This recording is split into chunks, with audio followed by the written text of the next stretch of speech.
In the living room, father sits on the sofa, his face pale with illness. Mira and Hussein watch him from a distance, their faces mirroring worry and helplessness. Ami enters, her gentle gaze immediately drawn to the scene unfolding before her. Ami's voice breaks the silence with a tender directive.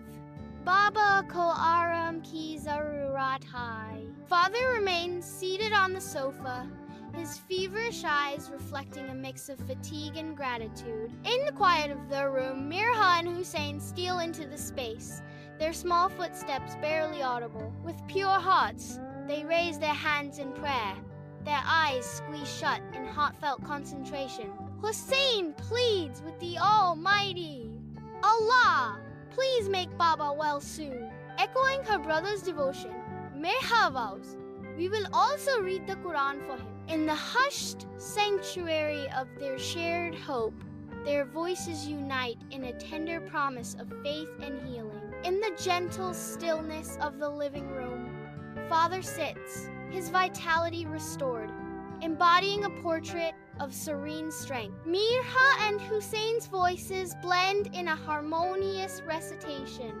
filling the air with a tranquil melody of faith. Ami watches over her family, her eyes sparkling with a love that transcends words, a silent guardian of their peace. The room cradles them in a cocoon of warmth, where time seems to pause, holding them in a perfect, tender embrace. Contentment permeates every corner, a testament to the healing power of love and devotion. If you like this video, then like, comment, subscribe to my YouTube channel, and don't forget to press the bell icon button for more interesting videos.